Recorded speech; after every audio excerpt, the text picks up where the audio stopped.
PowerShell Programming with Jeff Wouters.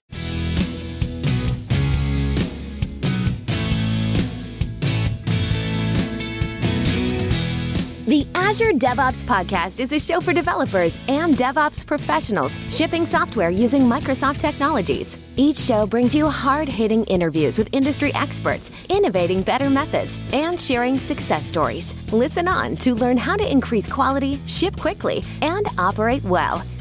And now your host, Jeffrey Palermo.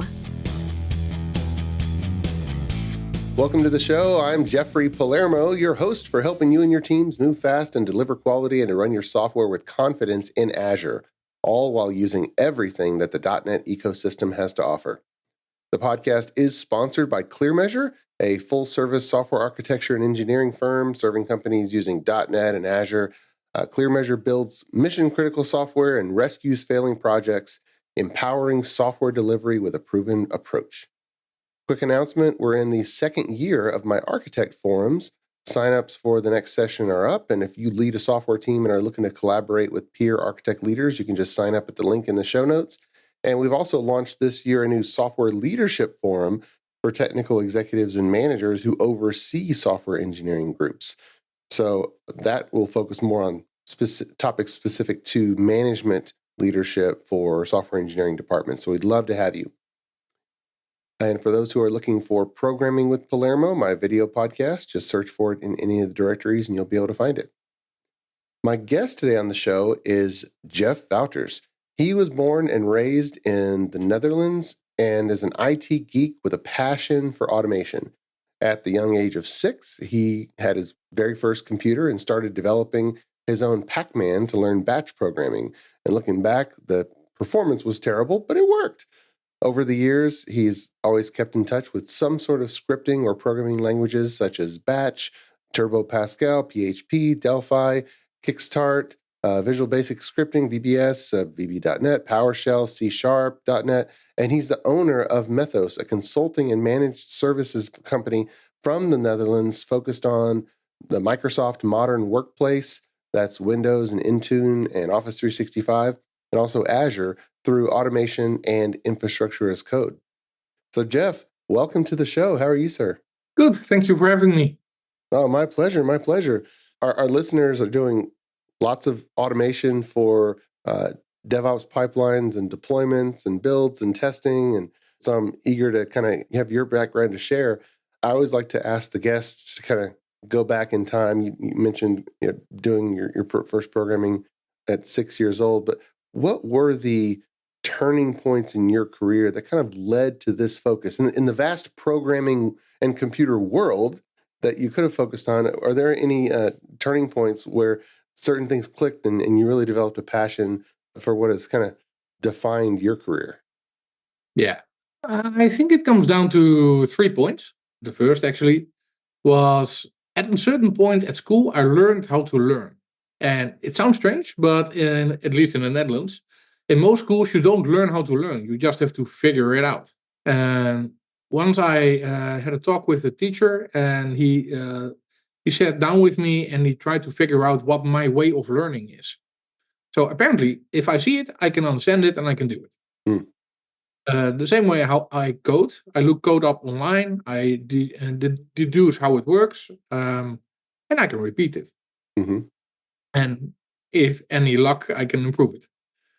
So that was a big turning point for me. That actually made me go into scripting, I guess programming also, because you can see it, you understand it, etc.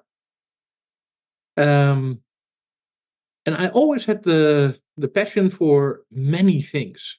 So VMware, Citrix, SQL, Windows, pretty much if it had a GUI, I was interested. And there was a Microsoft evangelist in those days in the Netherlands. We had 2 of them. Daniel van Soest. He gave me a little tip. Hey Jeff, look into PowerShell. That's new. Mm-hmm. You could only download it from a very obscure TechNet website, and it was strange. It only had like 15 commands in there, Mm-hmm. And I was like, okay, I can do way more with VB scripting. So I put it on the side and didn't look at it again. Then PowerShell version 2 came along and PowerShell remoting was in there. So from one computer, I could manage 1,000. Mm-hmm. And that was for me an eye-opener. Later, I became an MVP in PowerShell and I started talking with the people that I looked up to. Apparently, they also were MVPs or working at Microsoft. And I learned a lot from them. And the moment I became an MVP, I was like, I know PowerShell right now. That's okay. I joined the MVP mail list and I was like, feeling a little bit like a very small guy again. Mm-hmm. They were throwing code around. I was like, I have no clue what they mean or what it involves. And I believe Lee Holmes, he works from Microsoft. He wrote something like a ping sweep code. It was maybe 3 lines of code, and it had better performance than anything I wrote. Mm-hmm. And it took me at least 10 minutes to figure out what this code did, how it worked. So that was humbling. That's also good every now and then to feel that. And the last one was one of the last years that I was an MVP where we still had the physical MVP summit. I was inside a .NET Core session. And I only knew .NET about using .NET classes in PowerShell. Mm-hmm. Because if you don't have a command for it, but .NET can do it, then use the .NET class. And the .NET Core session was, I can only describe it as illuminating for me. Mm-hmm. First, we had an architecture session. Why .NET Core? What was the intention, etc., etc. Then I learned from the PowerShell team that they were basically going in a direction of PowerShell Core. It was called those days. I still think that's a marketing mess up, but Sure. PowerShell Core is running on .NET Core, and Windows PowerShell is running on .NET Framework. PowerShell.exe is Windows PowerShell, and PWSH.exe is PowerShell. So PowerShell is not PowerShell, but PowerShell is PowerShell. It is logical when you think about the chronological order of things, Mm-hmm. but they ended up with something that's like, wait a second, something went wrong here. Sure. So for all the developers listening who are .NET developers first, like their world is C#, and they can run some things command line, but their PowerShell usage is no different than the shell batch commands where just execute something and pass them some parameters, and that's the extent of it. But now it's PowerShell because everything's PowerShell. The terminal is replaced and whatnot. What do you mean by PowerShell is .NET now? Can you kind of break down what's the architecture under the covers? The intention of PowerShell was to give system admins the power of .NET Framework, but in an admin-friendly way. So admins in general are not programmers. Mm-hmm. And programmers in general are not admins. So when you respect both sides, and you still want the power of .NET, you have to make it so they can use it in a friendly way. So piping commands, even DOS, even Linux, they have the concept of piping. And with PowerShell, it comes down to the output of the first is the input of the second. Essentially, that's piping. Mm-hmm. So you can get processes with the command get process, pipe it to where object, so filtering on object properties, etc. And then, for example, pipe it to stop process. And for .NET developers specifically, I recently followed a course from Milan Jovanovic. He's a European guy, and he's going all out on .NET. Mm-hmm. I basically took his lessons, created my own basic .NET microservices template, and whenever I start a new project, I copy that thing. I run a single PowerShell script where I replace the name of the project everywhere. So you can do a simple text replace, But if you don't take capitals, for example, into account, capital lettering, then your Docker file will get messed up. Because if you replace lower letter with capital letter in some scenarios, then your Docker file will stop working. I found that out the hard way, by the way. Because Linux is case sensitive, but Windows is not case sensitive, so that kind of flows through, doesn't it? That's also PowerShell. PowerShell itself is not case sensitive. Okay. But technologies that you use PowerShell to talk with, they can be case sensitive. Yeah. For example, in Azure, you have the storage system. A storage account name needs to be lowercase. Okay. Because of the system underneath requires that. And some people, especially in training, when admins go in Azure training or in PowerShell training, they're like, wait a second, PowerShell is case insensitive. I know, but the system underneath, it is. Right. And this is where PowerShell can do parameter validation. A script, but also a function, can have parameters. And you can validate that the input is only lowercase. If you want, you can even force it that if you put in capital case, you make it lowercase. And this is a way of ensuring that you end up with the correct information in your code. And then inside your code, you don't have to do all the validation checks, etc., etc. So if you do the validation checks in the parameter section, that saves you a heck of a lot of code. Sure. So for developers who are automating builds, running tests, deploying, and running commands to spin up Azure, what are the best ways to put PowerShell in place in that environment? And what mistakes do you see people making? Mistakes, not necessary. Yeah, sometimes. Once you loop, this is the same in any language. But if you loop, and you loop again inside the loop, make sure that you loop on a different set of objects. So, for example, if you have query your Active Directory on groups, and based on those groups, you get the subgroups. And based on the first groups... You're talking about resource groups inside an Azure subscription? Yeah, for example, yeah. Okay. Now groups in Active Directory. Oh, Active Directory. Like user groups. Okay. So essentially you have all your groups. Then you from each group, you do the subgroups. And then from your original group, you get the users. I've seen code like that, and that's just bad programming in any language. Then your script will take a heck of a long time to execute.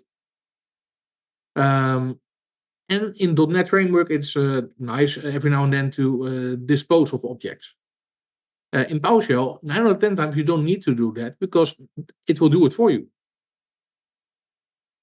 That's also something I see in PowerShell. You can dispose just as the same as in .NET Framework. And I see admins doing it the textbook way. And then I see programmers using PowerShell, but basically running .NET code. Okay. And this is where an admin can come along and do things in 2, maybe 3 commands, where the developer has a page of code. So I think the most important thing for developers is know which commands are already there, or which commands you can make available just by installing a module. Well, we'll talk about that, because I think there's a lot of .NET developers who use a little bit of PowerShell that don't know what modules are and how to use them. For me, easy. Google or Bing. I don't know each module also. There is a command find package where you can look for example, the NuGet.org repository, or in the PowerShell gallery. That will help you if you know at least the name of what you want to do.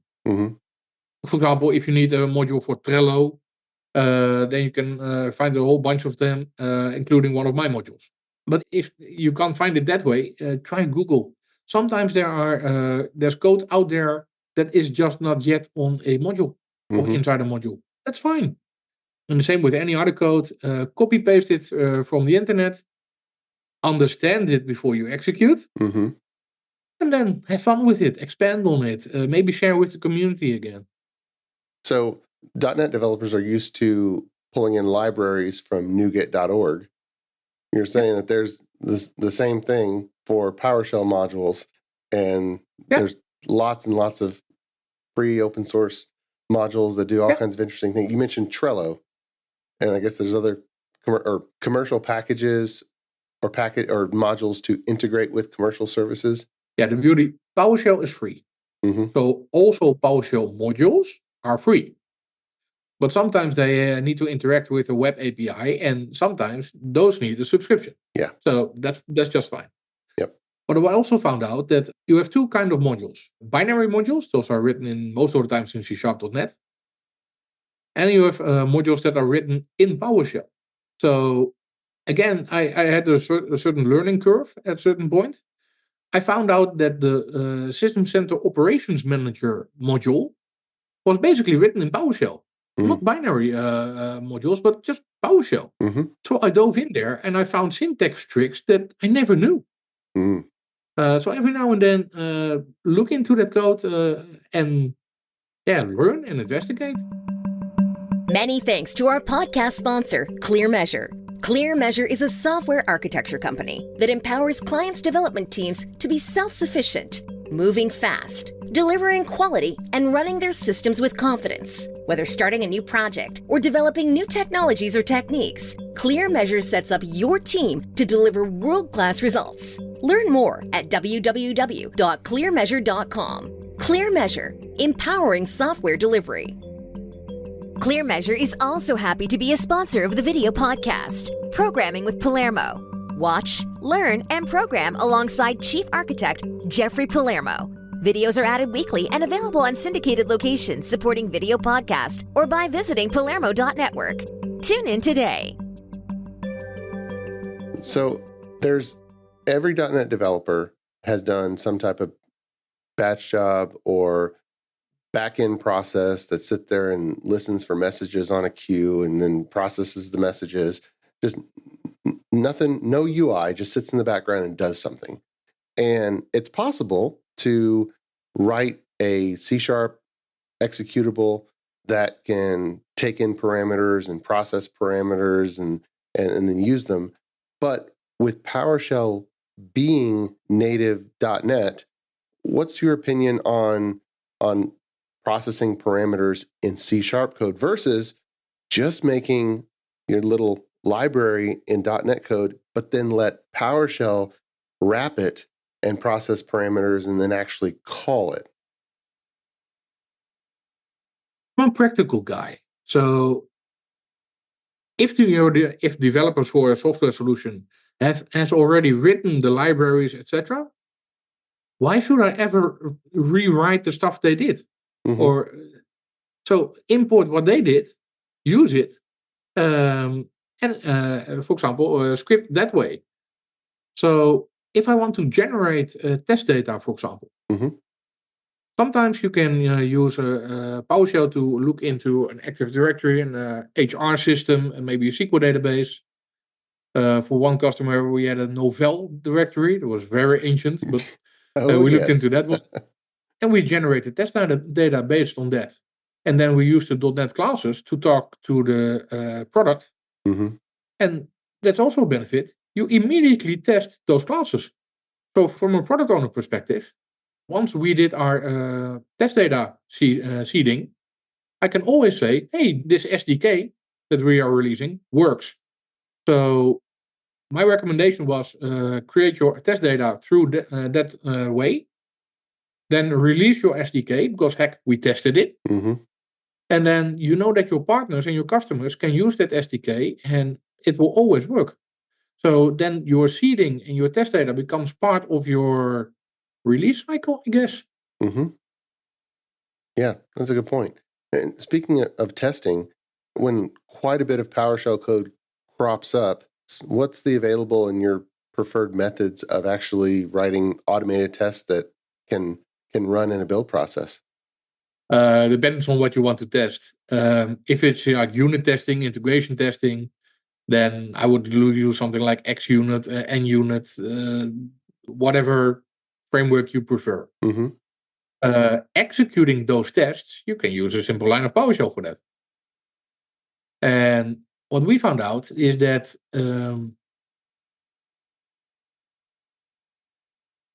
how do you say that? Yeah. If a developer writes code, then you only want to unit test their code. Mm-hmm. So their specific branch maybe. But why would you ever use the cloud resources for that if you can use the laptop of the developer themselves? Mm-hmm. So you can use Git hooks for that. So the pre-push, for example. So the developer runs its tests. The developer pushes the code. Then the Git hook comes along with a little bit of PowerShell code. Mm-hmm. It runs the test. The developer can continue doing their work. And the results will end up in their screen. You can even write the code so that it emails or whatever you want to do. But we chose to put it in the screen. And only if the code succeeds, then it will push into the cloud, preferably with the results. That's interesting. So you're using a Git hook so that I, as a developer, when I do git commit and then when I do the push, it's going to run a unit test suite on my computer before it actually pushes up to the team's Git repository.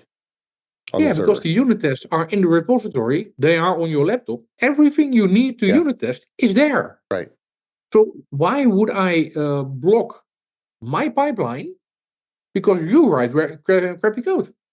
Yeah, that's a great scenario, especially for teams that are maybe committing directly on the master branch versus feature branches. And it sounds like it's under the covers. I mean, it doesn't block anything on the developer's workstation because it's just running another process. If it's done correctly, no. Yeah. And we found this out because a customer was hitting the point where they kind of needed to buy parallel pipelines in Azure DevOps. And looking at the price, they didn't want to. Yeah. So we tried to brainstorm, like, hey, what can we do? And then one of the junior developers actually came with this idea. And we were looking at each other and like, this is simple, stupid, and brilliant. Mm-hmm. So we tried to do it, and it eventually they had to buy parallel processing, but by then they had a use case for it. Mm-hmm. They had a business case. Yeah. If you're like me, I remember having some interesting ideas when I was a young programmer, and I see young programmers all the time coming there. You can say they're thinking outside the box, but at this point in their career, the box hasn't been constructed fully yet. So they're just thinking. The same with children. Their mind hasn't been ruined yet. Right. Have to unlearn some bad habits that's right. Well, what's next for you? What are you currently working on that's kind of capturing your passion and studying more on the side? Yeah, I've already tried to keep my Microsoft certification up to date. So that's like an exam a month these days. Mm-hmm. I also stopped putting it on LinkedIn because recruiters kind of noticed that. And once I stopped doing that, then I get a lot less recruiters. And I like that. Sure. That recruitment, that's an annoyance thing for me because, hey, you see, I'm a CTO of a company. I'm the founder. Yep. You see, I have employees, and you expect me to leave my job for a sysadmin job? Really? Sure. Which means that they just didn't read. They're not really reading your profile. Nah. I'm studying for my SISM. I kind of want to do a little bit more security. And the SISM certification is more into processes. And as an architect, that's kind of useful. Mm-hmm. Maybe I'll end up... For the listeners, just CISM. And what does that stand for? Certified Information Security Manager. Okay. And maybe I'll end up with the CISSP, but that's a monster. And I know quite a few people that tried it and they failed. Mm-hmm. And I don't know if I want to take my career in that direction. And as a side note, I'm a little bit of an odd duck. I like Azure. I like local stuff. I like modern workplace. Um, but I also like basic sysadmin stuff and scripting and .NET, but also Angular and React. Yeah. So one of my side projects I've been working on for years, off and on. It's called Script Portal. Okay. And the intention is that early next year we'll do finally a release publicly. And that's going to be a challenge and fun because that will be my first product. We don't know yet if we want to make it commercial or full open source and for free for everybody. We'll figure that out along the way. Sure. Right. Well, it's one if you can make it commercial with a paid structure and make that work, then that's interesting. Or if you can make it free and have everyone hire your consulting company for more work, well, that's another angle. Well, there's a German solution out there called Script Runner. And apparently they are doing something similar to what we are building. There are similarities, but I also say it's different. And once they got wind of me creating this, I got a very lengthy conversation with one of the employees, and they basically told me that if you do this, we're going to sue. That scared me a little bit.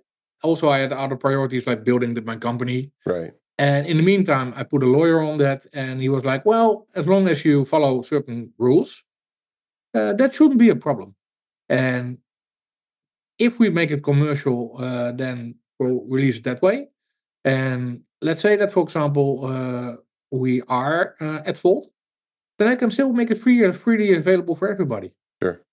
So for us, it is an additional service, I guess, we offer, a product. And for us, it's not our bread and butter. Right. So, like you mentioned, if we can do this and get extra consultancy hours, awesome. Right. Exactly. Well, I'm sure it'll work out. Having another company notice you like that means that it probably will be useful. You must be doing something right. That's right. They don't want the competition. So let's hope so. Well, what's next for you? Any conferences or anything that the listeners that we need to turn them on to? On Friday, I've got the App Manage event in Utrecht. Okay. I've been doing that since, I would say, about 10 years now. So a long time. And over the last few years, I took a little bit of a break of the events. I had a bit of an experience that, I would say that, you could say that it shook me to the core. And that made me take a break. Also evaluate a few things. And about a year ago, I did one session because of a friend of mine asked me, hey, can you fill in? And I loved it so much. I felt the urge again to start speaking. So slowly and steadily, I'm putting in sessions again. Okay. But if you took a break for about, I would say, 3 years, then you need to rebuild your reputation again. Yeah. Well, I know there's a number of, I'm not sure about the European area, but in the US, there's quite a number of user groups that are doing more and more virtual presentations. So there's definitely that opportunity. I don't like those. As a presenter, I want audience. I want to see people. I want to visually see their reaction. And that's how I thrive. And for example, the Corona days, I did no sessions at all. Yeah. I believe I did one, and then I figured out, okay, this is not my thing. Yeah, it's totally different. And doing quite a few virtual sessions, presentations myself, there will be maybe a very small handful that keep their camera on, so you can see some of the facial expressions, and then the rest of them no camera. So it's more difficult. And there's one lady in the Netherlands, Barbara Forbes. She's also an MVP. When Corona started, she started doing like 2-3 sessions a day. Wow! Because she could do that, And one was in Asia, one was in Spain, one was in North America. I have a high respect for people that can do that. Sure. But as I mentioned, that's not for me. Right. Well, for anyone in your area who would like to request a presentation that's down your alley, how should they request it? You can either find my name, Jeff Wouters, on pretty much any social media. Not OnlyFans, sorry. And you can send me an email on jeff@methos.nl. And if you ever see me, just ask. Okay, we'll include those in the show notes so that people can easily find it and Thanks. And send you an invite. Awesome. Yeah. Well, thanks so much. As we close out, is there any go-to resources that you would suggest that our listeners go to if they want to get deeper understanding in PowerShell? You can go to the Microsoft Learn and whatnot, but are there any that stand out that you would also point them to? Yeah, there's a podcast called the PowerShell Podcast. No surprise there. Okay. PowerShell.org. And for me, still Twitter. Yeah, every now and then I follow certain hashtags. And then certain people that have good content in their blogs, they keep popping up. And that's how I essentially get my RSS feeds full. Maybe that's old. Maybe people don't use it anymore, but I do. Sure. I put a RSS feed on blogs that I follow. Okay. Is that shareable, or any keywords that we can include in the show notes? Of course, PowerShell, DSC or desired state configuration. M365 DSC, that's basically desired state configuration for the Microsoft Cloud. Azure CLI also does the trick. Okay. And these days, next to PowerShell, I also do Bicep. Yep, BICEP.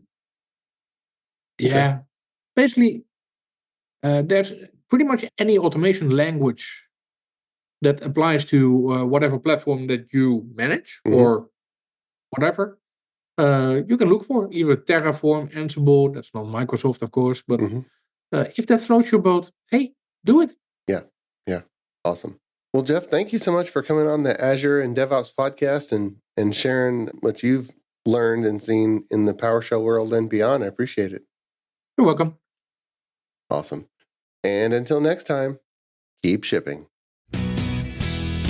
You've been listening to the Azure DevOps Podcast, a show for developers and DevOps professionals shipping software using Microsoft technologies. Go to www.azuredevops.show for show notes and other episodes. On behalf of your host, Jeffrey Palermo, and our sponsors, thanks for listening, and may God bless you.